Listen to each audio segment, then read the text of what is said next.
जय जय शङ्कर हर हर शङ्कर जय जय शङ्कर हर हर शङ्कर जय जय शङ्कर हर हर शङ्कर जय जय शङ्कर. அத்வைத சாதனை தெய்வத்தின் குரல் 6ஆம் பாகம். காலம் செல்வதாயினும் முயற்சி தொடங்க வேண்டியதே. ஞானவான் ஞானி என்று 2 பேர். ஞானவான் என்பவன் ஜீவாத்மா எனப்படுபவனின் ஆத்மா வாஸ்தவத்தில் பிரம்மமேதான் என்று படிப்பறிவாலும் கேள்வி அறிவாலும் நன்றாக தெரிந்து கொண்டு அதை சொந்த அனுபவமாக்கிக் கொள்ள முயற்சி பண்ணுகிறவன். சாதாரண ஜனங்களின் நிலைக்கு மேலே போன சாதகன். ஞானி என்பவன் அந்த சொந்த அனுபவத்தை பெற்றே விட்டவன், உச்சி சிகரத்தையே பிடித்து விட்டவன். கீதையில் பகவான் சொல்கிற போது பிரம்ம ஞானத்திற்கு முயற்சி பண்ணுபவனான அந்த ஞானவான் கூட அநேக ஜென்மாக்களுக்கு அப்புறமே தன்னை வந்தடைகிறான். அதாவது தனக்கும் ஆத்மாவாக உள்ள பிரம்மமாக சித்தி பெறுகிறான் என்று சொல்கிறார். பகூனாம் ஜென்மனாம் அந்தே ஞானவான் மாம் பிரபத்யதே. குறிப்பு: பகவத்கீதை அத்தியாயம் 7 ஸ்லோகம் 19. பகூனாம் ஜென்மனாம் அந்தே என்றால் அநேகம் பிறவிகளின் முடிவில் என்று அர்த்தம். இன்னொரு இடத்திலும் சொல்கிறார். குறிப்பு: பகவத்கீதை அத்தியாயம் 6 ஸ்லோகம் 45. அநேக ஜென்ம சம்சித்தஸ்ததோ யாதி பராங்கதிம் என்று சொல்லியிருக்கிறார். அநேகம் பிறவிகளில் கொஞ்சம் கொஞ்சமாக சித்தி பெற்றே பரகதி பெற முடியும் என்று அர்த்தம். இப்படி எத்தனையோ பிறவிகளுக்கு பின்னர்தான் சாட்சாத்காரம் பெறுவது என்பதும் கூட அவன் கருணையால் நம்மை ஓரளவுக்கு தூக்கிவிடுவதால் தான். இல்லாவிட்டால் அந்த பகுவும் அநேகவும் இன்னும் பல மடங்கு ஜாஸ்தியாயிருக்கும். ஏனென்றால் முன்னையே சொன்னார்போல் லட்சியம் மகா பெருசாக இருக்கிறது. பிரம்மமாகவே ஆவது என்றால் சாதாரண சமாச்சாரமா? அந்த லட்சியத்திற்காக முயற்சி செய்பவனோ மகா சின்னவனாக இருக்கிறான். அப்போது பகு ஜென்ம காலம் பிடிக்கும் தானே. ஒரு பெரிய ராஜா இன்னொரு ராஜ்யத்தை ஜெயிப்பதென்றாலே எத்தனையோ யுத்த முஸ்தீபு பண்ண வேண்டி இருக்கிறது.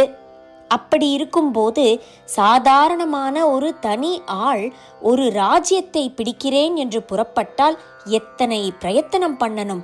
அகண்டமான ஆத்ம சாம்ராஜ்யத்தை ஒரு ஜீவன் பிடிக்க புறப்படுவதும் அப்படித்தான். விஷயம் ஒரு பக்கம் பார்த்தால் ரொம்பவும் சிம்பிளாக இருக்கிறது. நாம் எங்கேயோ வைகுண்டத்தில் கைலாசத்தில் இருக்கும் ஒரு சுவாமியிடம் போக முயற்சி எடுக்கணும் என்றில்லாமல் ஸ்வயம் சித்தமாக இப்பவே நம்மிடமே இருக்கிற நம்மையே தெரிந்து கொள்வதுதான் லட்சியம் என்றால் இத்தனை சிம்பிளாயிருக்கிறதே என்று தோன்றுகிறது. நாமாக இருப்பது என்ன கஷ்டம் என்று தோன்றுகிறது.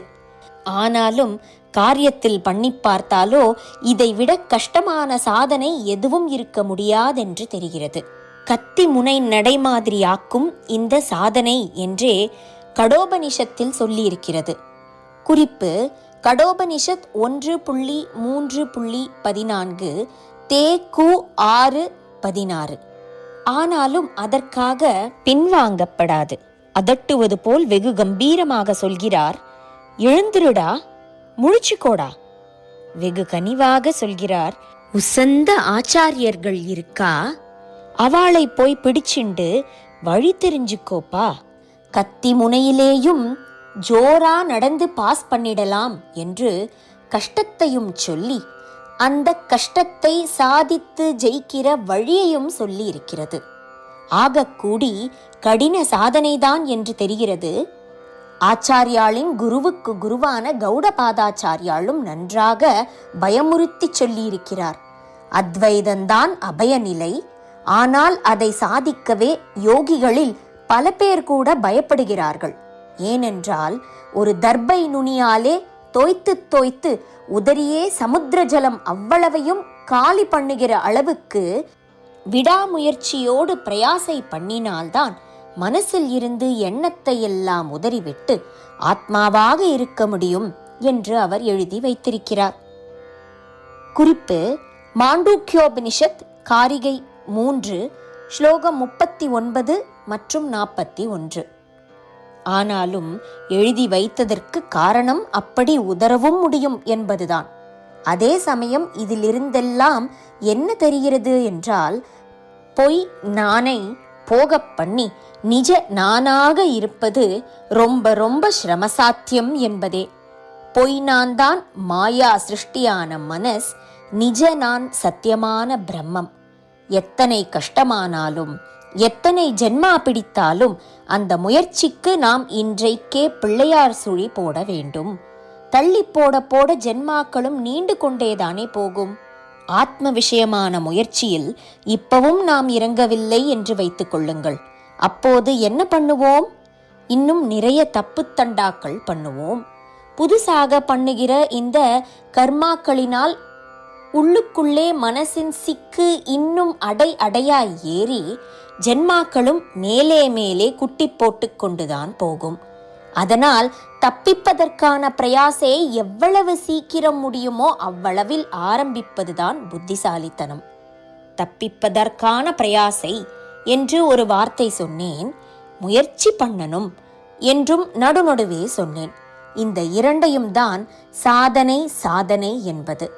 என்ன பண்ணுவது என்று சரியாக தெரியாமல் புரியாமல் நாமாக ஏதேதோ பிரயாசை முயற்சி பண்ணி திண்டாடுவதாக இல்லாமல் லட்சியத்தை அடைந்த பெரியவர்கள் கிரமமாக இப்படி பண்ணப்பா என்று போட்டு கொடுத்திருக்கும் வழிமுறைப்படி முயற்சி பண்ணுவதற்குத்தான் சாதனை என்று பேர். ஜெய ஜெய சங்கர, ஹரஹர சங்கர, மகாபிரியவா சரணம்.